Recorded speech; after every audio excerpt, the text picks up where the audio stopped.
चलिए प्रेम प्रकाश जी, ये तो आपकी अतीत की बात हुई। अब थोड़ी सी वर्तमान की बात करते हैं। अभी मेरठ में आपने ललिता गौतम का मर्डर केस का आपने पूरा वाकया सुना होगा और आपने वो तस्वीर भी ज़रूर देखी होगी जो मेरठ के एसएसपी अविनाश पांडे, कुछ लोग धरना प्रदर्शन दे रहे थे और वीडियो में दिखाई दे रहा था कि वो कोई आक्रामक नहीं थे, ना वो पत्थरबाजी कर रहे थे, ना वो कोई सरकार के विरोध में नारे लगा रहे थे। फिर भी एक एसएसपी जाते हैं और थप्पड़ों की बरसात कर देते हैं। एक वीडियो वैन का था कि वैन में मान लीजिए अपराधियों जो भी आपने प्रदर्शनकारियों को पकड़ लिया, फिर जबरन उनको आप जाकर पीट रहे हैं। तो एक एसएसपी की हरकत, इस पर आप क्या कहेंगे? अब एक आईपीएस अधिकारी से ये अपेक्षा नहीं की जाती। हाँ।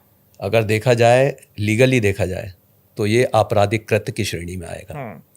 कोई भी अपराधी ही भले हो, और वो तो आंदोलनकारी थे, उनको जब एक पुलिस अधिकारी ने गिरफ्तार कर लिया और वैन में बिठा लिया, अब तैश में आकर वहाँ चढ़कर उसको पीट देना, चांटे मार देना और उसका वीडियो वायरल हो गया, तो ये एकदम आपराधिक कृत्य की श्रेणी में आता है। इसे कोई भी जस्टिफाई नहीं कर सकता।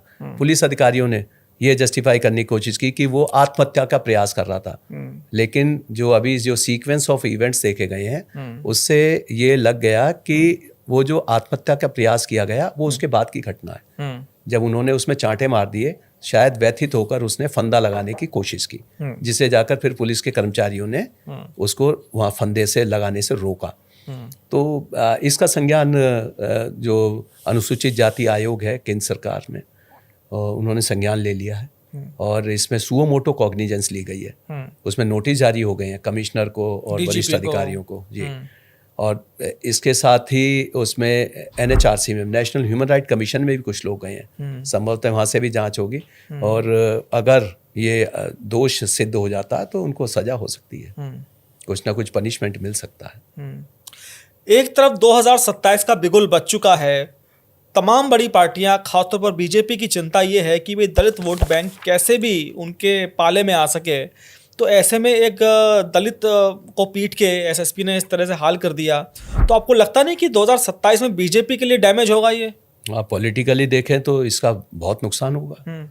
जो घटना वहाँ हुई है, जो बालिका जिसको वहाँ मारा गया है, वो घटना ही अपने आप में पर्याप्त है कि बहुत जो गरीबों का, जो वहाँ दबंग लोगों का जो रहता है, लोगों को दबाते हैं, तो वो बात वहाँ पर सिद्ध हो गई कि पिछले काफ़ी दिनों से वो परेशान कर रहा था जो एक्यूज्ड है, मेन एक्यूज्ड है।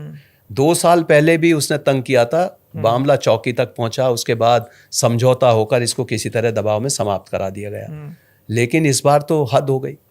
उसको बच्ची गई हुई थी एग्ज़ाम देने, वहाँ से उसको उठाया, उसके अपहरण करने के बाद उसकी हत्या कर दी। और जो पीड़िता हैं, जो इनका परिवार है, बच्ची की माँ ने तो यहाँ तक बताया कि उसके ऊपर शायद तेजाब डाल दिया गया था, जिसकी अभी पुष्टि होनी बाकी है क्योंकि फॉरेंसिक रिपोर्ट्स अभी नहीं आई हैं। एफएसएल की रिपोर्ट के लिए हमने ये भी मांग रखी थी उस दिन जब वहाँ आंदोलन हुआ कि उसकी एफएसएल की रिपोर्ट जल्दी मंगाई जाए ताकि उसका लाभ ना मिल पाए, कहीं उसकी जमानत ना हो जाए मेन एक्यूज की। अच्छा प्रेम प्रकाश जी, एक चीज़ बताइए ईमानदारी से, बिल्कुल अगर एसएसपी की जगह कोई सिपाही होते, दरोगा होते या सीओ भी होते, अगर वो इस तरह की हरकत पब्लिक के साथ कर देते, आंदोलनकारियों के साथ जो कि शांत तरीके से बैठकर धरना प्रदर्शन कर रहे थे, तो उनके खिलाफ एसएसपी या ऊपर के अधिकारी क्या कार्रवाई करते? ऐसे कोई भी इलीगल कार्य हो जाता या कोई सिपाही ये काम कर देता तो निश्चित तौर से वो सस्पेंड तो हो ही जाता। फेस सेविंग के लिए सस्पेंड करना पड़ता उसको। हाँ, उसे करना पड़ता। और दूसरा, वैसे तो जो मैं असलियत बताऊं, मैं रवि गौतम को भी देखा है और बातचीत भी कई बार पहले होती रही है क्योंकि वो कई आंदोलनों में बताते रहते थे और मेरे पास भी कई बार आते थे। युवा शक्ति दल ऑर्गेनाइजेशन चलाते हैं और बॉडी बिल्डर हैं, फिजिकली बहुत स्ट्रांग है और शायद सिपाही दरोगा की हिम्मत नहीं पड़ती उस पर चांटा मारने की। वो तो केवल एसएसपी एक वरिष्ठ अधिकारी है, उन्हें उम्मीद नहीं रही होगी कि इस तरह का काम हो सकता है और शायद उन्होंने उनके सम्मान में ही शायद वो पलटवार नहीं किया।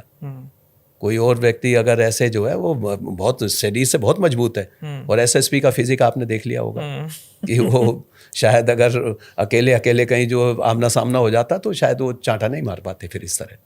मतलब आपका ये कहना है कि अगर कोई सिपाही दरोगा होता तो रवि गौतम उस पर पलटवार कर सकता था। पलटवार भी कर सकते थे, उसकी हिम्मत नहीं पड़ती। जो उसका फिजिक है या जो स्टेचर है उसका एक नेता के रूप में, जल्दी से हिम्मत नहीं करते। मैंने देखा कि कोई भी सिपाही या दरोगा इस तरह से, जब तक कि उसका कोई व्यक्तिगत कोई मनमुटाव ना हो, ऐसे सामाजिक आंदोलनों में वो ऐसी कार्रवाई नहीं करते। लेकिन प्रेम प्रकाश जी, वर्दी ताकत देती है। हाँ, वर्दी की ताकत ही एसएसपी की समझ फिजिक लीजिए। चाहे कुछ भी हो, लेकिन वर्दी में इतनी ताकत होती है कि अच्छों के आप लोग इलाज कर देते हो।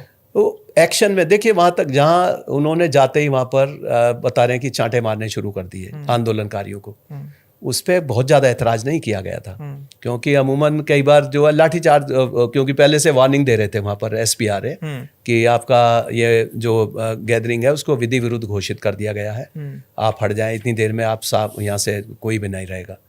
लेकिन वो धीरे धीरे हट ही रहे थे। तो नियम ये होता कि जब एक बार भीड़ कहने के बाद हटना शुरू कर दे, फिर उसके बाद मारने का हक नहीं रहता। लेकिन शायद SSP थोड़ा सा विलम्ब से आए थे, उन्हें लग रहा था कि जितना जल्दी वहां से साफ होना चाहिए धरना प्रदर्शन, वो नहीं हो पाया। संभवतः वो उत्तेजना में आके उन्होंने धक्का मुक्की की, चांटे मार दिए कुछ लोगों को। कप्तान साहब तो लोगों ने उससे शायद शिकायत भी नहीं की, किसी ने उसकी शिकायत नहीं की ज्यादा। लेकिन उसके बाद जब बाद में वैन में चढ़कर जो वो बिल्कुल ही वो कृत्य ऐसा हो गया, आपराधिक कृत्य है, बिल्कुल वो नहीं करना चाहिए था।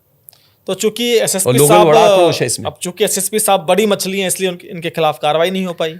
अब देखिए, उस दिन जो लोगों ने अपनी बात रखी, क्योंकि ये बड़े सम्मानित पद हैं, वरिष्ठ सबसे जो है जिले के एक रक्षक के रूप में देखा जाता है SSP को या जिलाधिकारी को।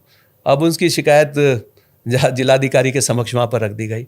वैसे तो वहाँ DIG और ADG को, उनको भी संज्ञान लेना चाहिए था। ईमानदारी से एक बात बताइए, अगर योगी जी ने ये वीडियो देखा होगा तो उनके मन में क्या चल रहा होगा?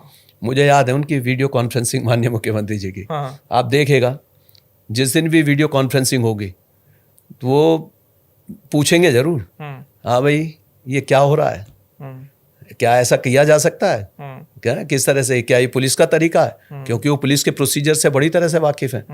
आपके पास वो है नहीं कोई, ये जो स्टाफ है वो क्या कर रहा था, सब इंस्पेक्टर्स, वहाँ के जो CEO, बाकी लोग क्या कर रहे थे, आपको क्या जरूरत पड़ी वहाँ पर, क्यों आपने जाके वहाँ पर चांटे बरसाए? और मीडिया, आप देख नहीं रहे कि वहाँ पर सारा जो मीडिया वहाँ पर सामने है, और इससे कितनी किरकिरी हुई है सरकार की, और या पार्टी को कितना नुकसान होगा।